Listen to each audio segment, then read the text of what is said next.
कौन बनेगा अब तक तय नहीं हो सका। वज़ीर-ए-आज़म और अपोजिशन लीडर के पास निगरान वज़ीर-ए-आज़म का नाम तय करने का आज आखिरी रोज है। नाम फाइनल ना हुआ तो मामला पार्लिमानी कमेटी के पास चला जाएगा। कौमी असम्बली तहलील हुए 3 रोज हो गए। सदर आरिफ अलवी ने भी आज निगरान वज़ीर-ए-आज़म का नाम मांग लिया है। वज़ीर-ए-आज़म ने इत्तेहादियों से मशावरत की। शहबाज शरीफ ने कहा कि निगरान वज़ीर-ए-आज़म की तकर्रुरी के लिए अपोजिशन लीडर राजा रियाज से बात हुई है, आज मज़ीद बात करेंगे। उन्होंने सदर पर भी तनकीद की और कहा कि अफसोस है सदर ने निगरान वज़ीर-ए-आज़म के तकर्रुरी के लिए उन्हें ख़त लिखा।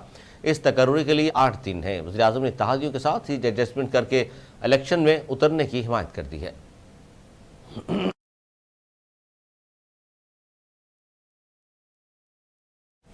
गवर्नर सिंध कामरान टेसूरी ने वज़ीर आला मुराद अली शाह के एडवाइस पर दस्तखत कर दिए, जिसके बाद सिंध असम्बली तहलील हो गई है। गवर्नर कामरान टेसूरी ने सिंध असम्बली के एडवाइस पर दस्तखत आइन के आर्टिकल 112 के तहत किए। 15वीं सिंध असम्बली मुद्दत खत्म होने से 1 रोज़ कबल तहलील की गई। वज़ीर आला सिंध मुराद अली शाह की असम्बली तहलील की समरी खुद लेकर गवर्नर हाउस गए थे। कामरान टेसूरी के दस्तखत के बाद महकमा कानून ने भी असम्बली की तहलील का बाज़ाब्ता नोटिफिकेशन जारी कर दिया, जिसके बाद सिंध की 50 रुकनी काबीना तहलील हो गई, जबकि वज़रा मुशीरान मामून खुसूसी साबिक हो गए। सिंध काबीना में 18 वज़ीर, 5 मुशीर और 25 से ज़ायद मामून खुसूसी सरकारी उमूर अंजाम दे रहे थे।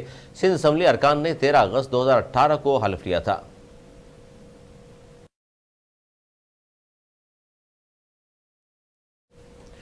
वज़ीर आला सिंध सैयद मुराद अली शाह से सिंध असम्बली में कायद हिज़्ब इख्तिलाफ राना अंसार की मुलाकात हुई। मुलाकात चाय पर अच्छे और खुशगवार माहौल में हुई।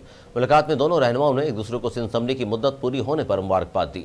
दोनों रहनुमाओं ने ज़रूरी अमूर पर बातचीत की। कल बरोज़ इतवार दोबारा एक और मुलाकात करने पर इत्तफाक किया गया।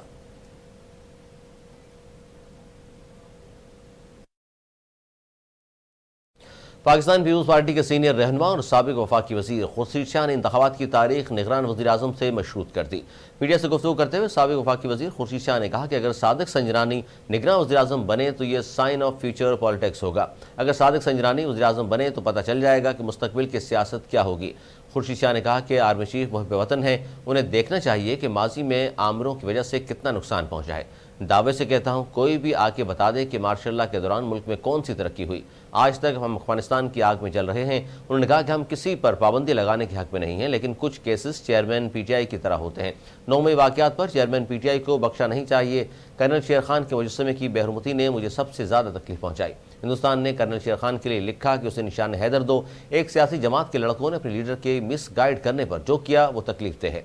साबिक वफाकी वज़ीर ने कहा कि अगर पीडीएम इंतखाबात में होश के नाखून नहीं लेती और एक दूसरे के खिलाफ खड़े हो जाते हैं तो सबसे ज़्यादा फ़ायदा पीपल्स पार्टी को होगा।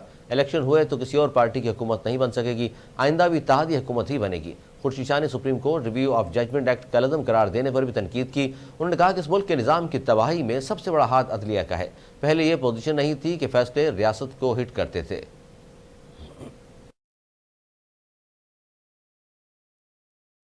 पीटीआई रहनुमा अली मोहम्मद खान का कहना है कि 9 मई वाक़यात की सज़ा मुल्क की सबसे बड़ी जमात को नहीं मिलनी चाहिए। पीटीआई रहनुमा अली मोहम्मद खान ने कहा कि 9 मई के वाक़यात के ज़िम्मेदारों को सज़ा ज़रूर मिलनी चाहिए, मगर इसकी सज़ा मुल्क की सबसे बड़ी जमात को नहीं मिलनी चाहिए।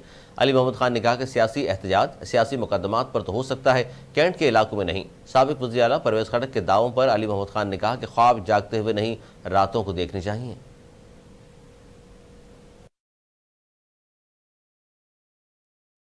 मुल्क भर की तरह कराची में भी चीनी की कीमतों को पर लग गए। फी किलो की ग्राम चीनी की कीमत 160 रुपये की बुलंद तरीन सतह पर पहुंच गई। गुज़िश्ता 7 माह के दौरान चीनी की कीमत तकरीबन दुगनी हो गई है और फी किलो ग्राम चीनी की खोरदा कीमत 160 रुपये की बुलंद तरीन सतह पर पहुंच गई है। होलसेल मार्केट में जनवरी 2023 के दौरान 80 रुपये फी किलो फ़रोख्त होने वाली चीनी अब 147 रुपये में फ़रोख्त की जा रही है, जबकि रिटेल की सतह पर फ़ी किलोग्राम चीनी 155 से 160 रुपये तक फ़रोख्त की जा रही है। इस ज़मन में chairman wholesale grocery association Rauf Ibrahim ने कहा कि ये सब शुगर मिलों का किया धरा है, जिन्होंने कार्टेल बनाकर चीनी की कीमतों में योमिया बुनियादों पर मन माने इजाफे की पॉलिसी इख्तियार की हुई है। हालांकि फ़ी किलोग्राम चीनी की पैदावारी लागत 83 रुपये है। उन्होंने बताया गुज़िश्ता एक हफ्ते के दौरान भी होलसेल मार्केट में फ़ी किलोग्राम चीनी की कीमत में 12 रुपये का इजाफा हुआ है, जिसके नतीजे में रिटेल की सतह पर भी फ़ी किलो चीनी की कीमत 12 से 15 रुपये बढ़ चुकी है और आवाम का कोई पुरसान हाल नहीं है।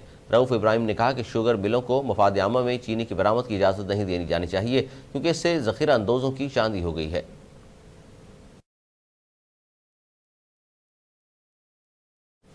استحکام پاکستان پارٹی کے رہنما فردوس عاشق اخوان نے P T I chairman Imran Khan کی اہلیہ بشرا بی بی کے سامنے آنے والی ڈائری سے متعلق کہا کہ ڈائری بنی گالہ سیکریٹریٹ کا بلیک باکس ہے۔ ایک بیان میں فردوس عاشق اخوان نے کہا کہ بشرا بی بی کی ہدایت پر بنی گالہ کے ساتھ پورے ملک کو چلایا گیا۔ ڈائری والی سرکار نے پی ٹی آئی سرکار کا خوب تختہ الٹا ہے۔ فردوس عاشق اخوان نے کہا کہ کبھی جنتری، کبھی زائچے اور کبھی ڈائری پی ٹی آئی سیاست کا کل خلاصہ ہے۔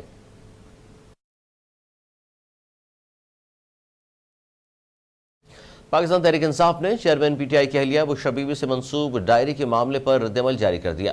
پی ٹی آئی ترجمان کی جانب سے جاری ردعمل میں کہا گیا ہے کہ مبینہ ڈائری اور اس کے متن کی تردید کرتے ہیں اور نہ ہی اس سے بشرا بی بی کا کوئی تعلق ہے۔ ترجمان پی ٹی آئی نے کہا کہ یہ diary chairman P T I یا ان کی اہلیہ کی نہیں، تو اس میں لکھا متن کیسے ان سے منسوب کیا جا سکتا ہے۔ پی ٹی آئی نے کہا کہ ڈرامہ پاکستان کے اصل مسائل خصوصاً حکومتی فسطائیت، ظلم و جبر، آئین و قانون کی پامالی سے توجہ ہٹانے کی ایک ناکام کوشش ہے۔ پی ٹی آئی ترجمان نے کہا کہ چاہے جتنی مرضی سازشیں کر لیں، ان سازشی عناصر کو بالآخر عوام کے کٹہرے میں کھڑا ہونا ہے۔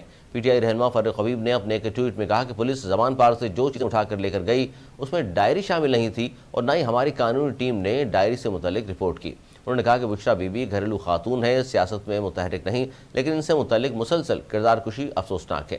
میڈیا مذکر خیز من گھڑت پلانٹیڈ پروپیگنڈے سے اجتناب کرے اور بشرا بی بی کی کردار کشی بند کی جائے۔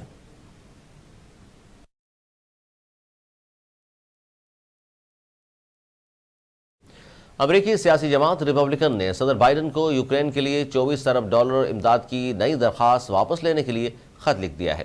ریپبلکن کے رکن ڈیوڈسن نے امریکی صدر جو بائیڈن کو خط لکھا، جس میں کہا گیا ہے کہ امریکی ختم نہ ہونے والی پراکسی جنگ کو سپانسر کرتے کرتے تھک گئے ہیں۔ جب تک کانگریس یوکرین کی امداد کے لیے حکمت عملی نہیں بنا لیتی، اس وقت تک صدر بائیڈن پیکیج واپس لیں۔ خط میں 12 ارکان کانگریس نے کیف کے لیے $24 ارب امداد کی درخواست کی مخالفت کی ہے۔ یوکرین اور روس کی جنگ ایک لمبے عرصے سے چل رہی ہے، جس میں امریکہ کی جانب سے یوکرین کو جنگ کے لیے امداد دی جاتی ہے۔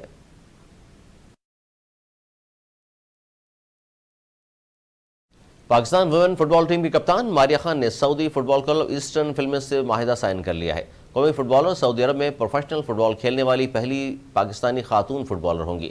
سعودی Women Premier League club Eastern Flames سے جمعے کو اس بات کا اعلان کیا گیا کہ سیزن کے لیے پاکستان وومن فٹ بال ٹیم کی کپتان اور مڈ فیلڈر ماریہ خان کو سائن کر لیا گیا ہے۔ کلب کا کہنا ہے کہ پاکستانی پروفیشنل فٹ بالر کو سائن کرنے کا مقصد سعودی پریمیئر لیگ کے نئے سیزن میں ٹیم کو مزید مضبوط کرنا ہے۔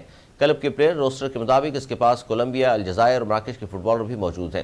تاہم سعودی پریمیئر لیگ کے گزشتہ سال ہونے والی پہلے سیزن میں ایسٹرن صرف 2 میچ جیت پائی تھی۔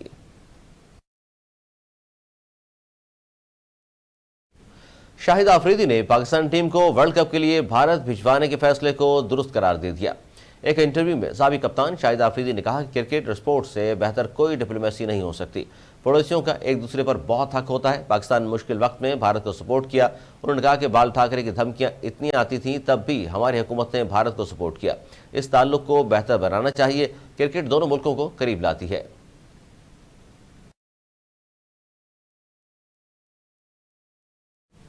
نیوز اسٹوڈیو سے فی الحال اتنا ہی۔ مزید نیوز اپڈیٹس کے لیے دیکھتے رہیے